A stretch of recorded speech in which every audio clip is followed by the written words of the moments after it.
Ceci est mon histoire. Terme à connaître. Manipulateur pervers narcissique. Les manipulateurs sont parmi nous. Ils occupent même des positions sociales bien en vue. Ils sont médecins, journalistes, enseignants, ou ont souvent une profession reliée au pouvoir. Mais ils peuvent également être mères au foyer, coiffeurs. L'activité ne crée pas le manipulateur. Les manipulateurs et l'amour par Isabelle Nazaraga. Le manipulateur pervers narcissique est une personne qui présente des troubles de personnalité narcissique qui l'amènent constamment à recourir à la manipulation de son entourage afin de rabaisser les autres et se sentir supérieur. Le MPN peut être un parent, un ami, un collègue, un conjoint. Dans mon cas, c'était l'autre, qui a d'abord été mon petit ami, puis mon mari. Ce terme a été utilisé pour la première fois en 1986 par le psychanalyste français Paul-Claude Racamier.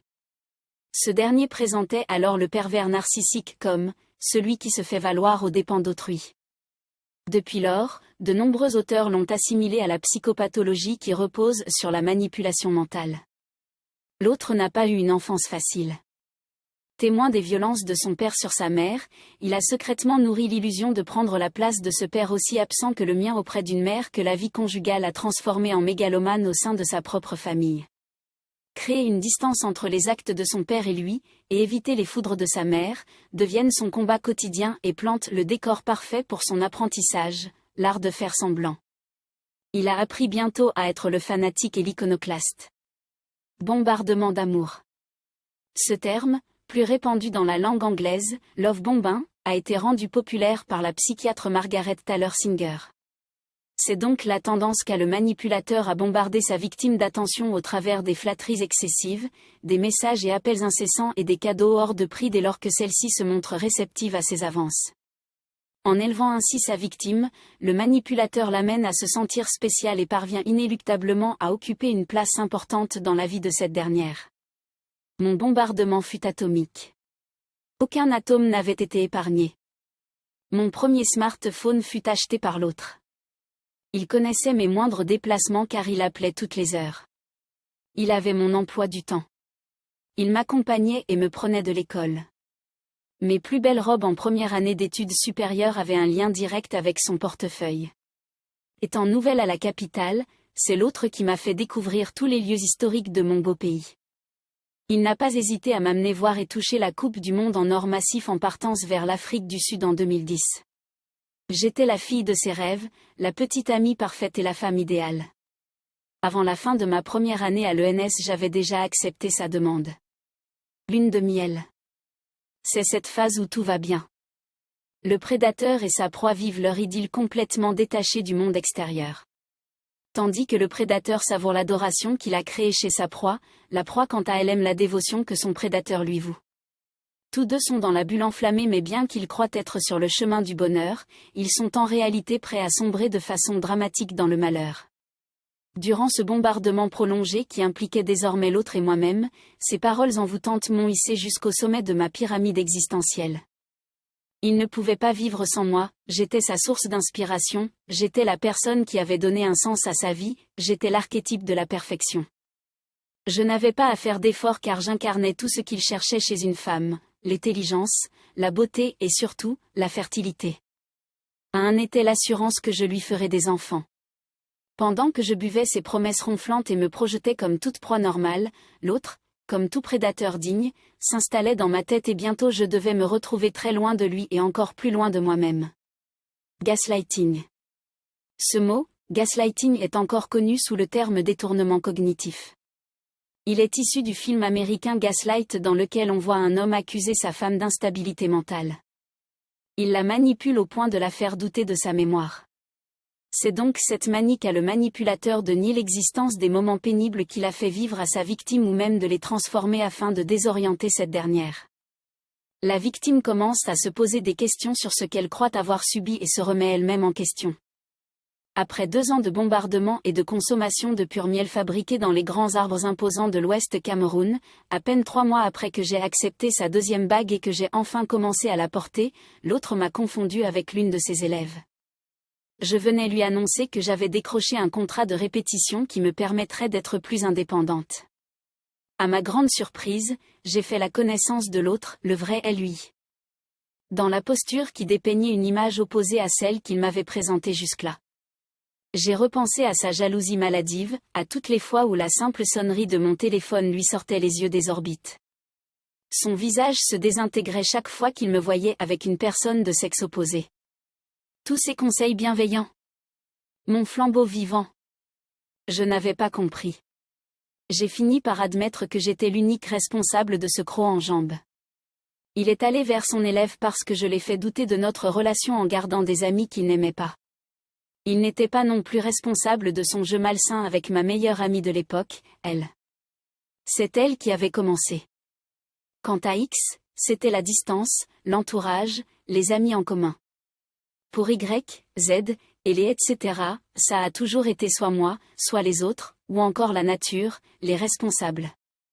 Ces voyages, ces silences punitifs, ces gentillesses inattendues, ces mensonges sur ma personne, je sentais que quelque chose se tramait. Puis il m'a dit que je ne suis pas une bonne mère. Mon fils serait mieux éduqué par sa grande sœur. Apparemment le statut de mère de plusieurs enfants conférait à cette dernière le diplôme d'éducatrice expérimentée. Elle était une mère irréprochable pour ses enfants, mais cette comparaison pour moi n'avait pas de sens. Ces paroles qu'il avait prononcées marquaient le début d'un long combat pour que mon fils grandisse auprès de moi. Aux yeux des autres, il faisait tout pour que la famille soit réunie. Il faisait en effet tout. Mais il ne faisait rien. Ses actes prouvaient le contraire. J'étais folle. Sa famille s'éloignait de plus en plus. À chaque tentative d'éloignement, je donnais tout pour comprendre ce qui se passait et je rétablissais la vérité. C'est devenu un éternel recommencement. J'avais la rage rien qu'à l'idée que les gens aient une image erronée de moi. Peut-être c'était vraiment moi le problème. Il a fallu que je perde 5 années de ma vie dans une lutte futile, pour enfin comprendre que ce combat acharné n'avait pas lieu d'être. Ghosting.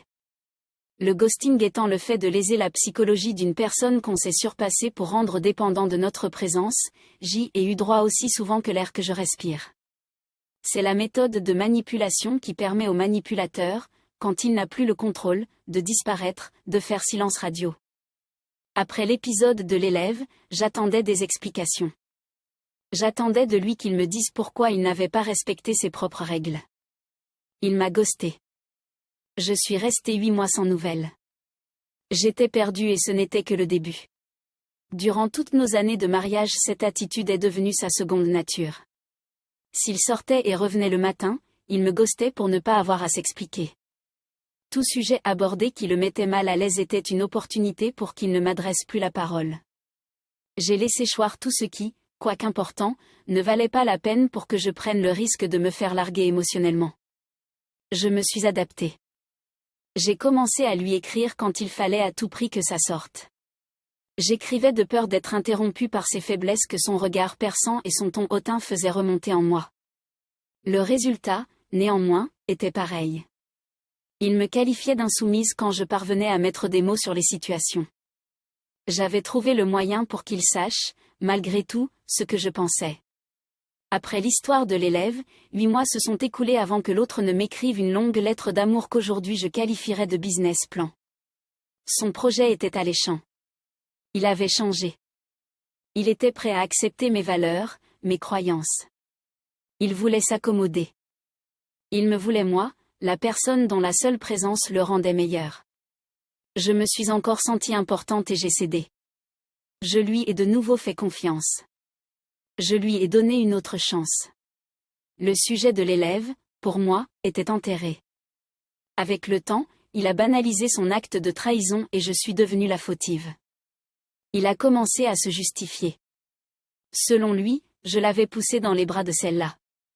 Je ne lui obéissais plus. J'avais de nouveaux amis qu'il n'aimait pas et j'étais moins attentionnée.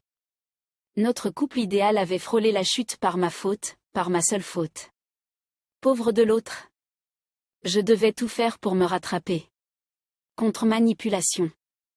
La contre-manipulation consiste à contrer le manipulateur en utilisant ses propres techniques de manipulation contre lui. On pourrait communiquer peu, ne pas s'engager dans les conflits avec le manipulateur et surtout se montrer indifférent face à ses attaques. Après que j'eus évalué l'autre et réalisé qu'il avait toutes les 30 caractéristiques du manipulateur, je ne me suis pas résolue tout de suite à partir de cette relation qui me tuait à petit feu. Je me devais d'essayer, de me prouver à moi-même que j'étais une fille forte, je ne pouvais pas admettre devant le monde entier que j'avais échoué, c'était dur.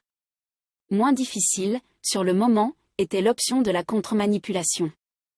Je n'extériorisais plus ma peur. Je restais vague dans toutes les réponses que je lui donnais. J'adaptais mes attitudes verbales et non verbales selon que l'autre était dans les environs ou pas, ceci dans le but de le dérouter. C'était très difficile de vivre ainsi, obligé de se cacher de la personne en qui j'avais autrefois voué une confiance aveugle. Toutefois, cette situation n'a pas duré longtemps parce que constamment je sentais beaucoup de rage qui montait en moi. Il ne s'arrêtait pas, et pire, il a commencé à m'accuser de ces mêmes choses que je lui avais reprochées pendant toute la durée de notre mariage. J'ai dû faire un choix entre glisser dans l'obscurité et y rester à tout jamais, et repartir à ma propre rencontre pour tout recommencer.